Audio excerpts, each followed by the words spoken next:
जय श्री राम मेरे सभी मित्रों को। कैसे हैं आप सभी लोग? आशा है कि आप सभी स्वस्थ हैं, प्रसन्न हैं और आप सभी का स्वागत है मेरे YouTube चैनल पर। आज एक विभिन्न कोण से, डिफरेंट एंगल से मैं शूट करने का कोशिश कर रही हूँ और देखते हैं कि एक अच्छा होता है कि नहीं। विनय पत्रिका का पाठ हम आगे बढ़ाते हैं।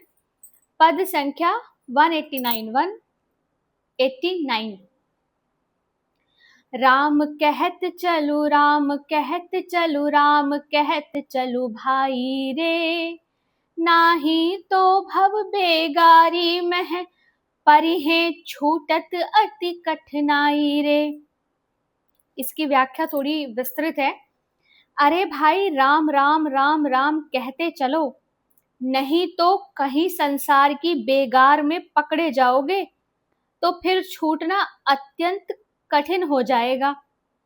बेगार एक कहते हैं ना, जब गांव के लोग भी कहते हैं बेगार करना, व्यर्थ के कार्य करना। राजा की बेगार से 2-4 दिनों में छूटा जा सकता है, पर संसार का जन्म मरण का चक्र तो ज्ञान न होने तक सदा चलता ही रहेगा। यदि राम राम जपता चला जाएगा तो माया जन्य विषय रूपी शत्रु तुझे बेगार में न पकड़ सकेंगे, क्योंकि राम के दास पर राम की माया नहीं चलती। बास पुराण साज सब अटखट, सरल तिकोन खटोला रे।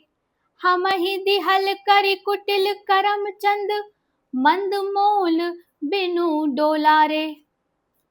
कुटिल कर्मचंद ने, कर्मचंद कौन है? हमारे पूर्व जन्म कृत पाप कर्मों के जो प्रारब्ध हैं, बिना ही मोल के ऐसा बुरा खटोला हमें दिया है। खटोला अर्थात ये शरीर। और बुरा क्यों कहा?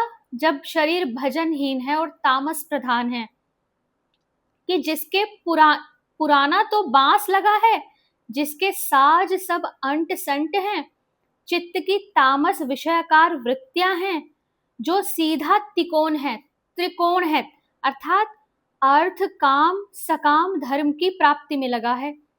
हम धर्म भी कर रहे हैं तो उसकी एक सकाम धर्म है, उसके परिणाम की हमें इच्छा है कि अगर हम कोई अच्छा काम भी करते हैं तो हमें उसके पुण्य प्राप्त होने का लोभ होता है, जिसे मोक्ष का ध्यान ही नहीं है। और चतुर्थ का तो हमें ध्यान ही नहीं है कि मोक्ष भी कुछ होता है। तो ये खटोला, ये शरीर को उन्होंने खटोला कहा है और ये पुराने बांस का बना है और इसकी जो वृत्ति है वो विषयाकार है, अर्थात विषयों की ओर प्रवृत्त है ये शरीर। विषम कहार मार मद माते, चलहि न पाऊं बटोरा रे। मंद बिलंद अभेरा दलकन, पाय दुख झक झोरा रे। जिसके कहार विषम हैं, कहार कौन होते हैं? जो उठा के चलते हैं और काम के मद में मतवाले हो रहे हैं।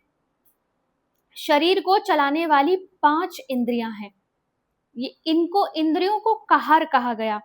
कहारों की जोड़ी होनी चाहिए, 5 होने से जोड़ी नहीं है, इसलिए विषम है। एक से नहीं है और 5 ही इंद्रियां विषय भोगों के पीछे मतवाली हो रही हैं।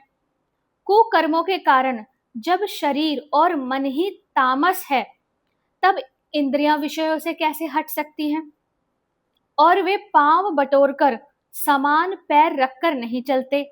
इससे कभी ऊंचे और कभी नीचे चलने से धक्के और झटके लग रहे हैं। इस खींचतान में बड़ा ही दुख हो रहा है। कभी स्वर्ग या कीर्ति आदि की इच्छा से धर्म कार्य में, कभी भोगों की प्राप्ति के लिए संसार के विविध व्यवसायों में, कभी कामवश होकर स्त्रियों के पीछे, सो भी समान भाव से नहीं। शब्द स्पर्श रूप रस गंध इन अपने अपने विषयों द्वारा कभी ऊंचे और कभी नीचे हो जाती है, तो जीवन में और क्लेश हो जाता है। अर्थात एक तो वैसे ही शरीर इतना तामसी है, ऊपर से चाल भी टेढ़ी है कि कभी किसी कार्य को करने का मन होता है, कभी दूसरे कार्य को करने का मन होता है, कभी कोई इच्छा बहुत ज्यादा जागृत हो जाती है, कभी कोई इच्छा बहुत कम रह जाती है। तो वो समान भाव भी नहीं है। काट कुराए लपेटन लोटन, ठावहि ठाव बझाऊ रे। जस जस चलिए दूरी तस तस, निज बास न भेंट लगाओ रे। मारग अगम संग नहीं संबल, नाऊ गाऊं कर भूला रे। तुलसीदास भव त्रास हरहु अब, होहु राम अनुकूला रे। रास्ते में कांटे बिछे हैं, काट कुराए लपेटन लोटन, कंकड़ पड़े हैं, विषैली बेलें लपेटती हैं, झाड़ियां उलझा लेती हैं। इस प्रकार जगह जगह रुकना पड़ता है। परमात्मा को भुलाकर सांसारिक विषयों के घने जंगल में दौड़ने वाली इंद्रियों के विषय नाश रूपी कांटे, प्रतिकूल विषय रूपी कंकड़, घर परिवार की ममता रूपी लपेटने वाली बेलें और कामना रूपी उलझने हैं, जिन्हें पद पद पर रुककर दुख भोगते हुए चलना पड़ता है। फिर जो जो आगे बढ़ते हैं त्यों ही तो अपना घर दूर होता जाता है। अर्थात संसार के भोगों में जितना मन फंसता है, भगवत प्राप्ति उतनी दूर हो जाती है, और कोई राह बताने वाला भी नहीं। विषयी पुरुष संतों का संग ही नहीं करते, फिर उन्हें सीधा परमार्थ का रास्ता कौन बताए। संग वाले तो उल्टा ही मार्ग बताते हैं। मार्ग बड़ा कठिन है, विषयों के झाड़ झंखाड़ पहाड़ जंगलों से परिपूर्ण है। साथ में भजन रूपी राह खर्च भी नहीं है, राह में खर्चे के लिए भजन भी नहीं है।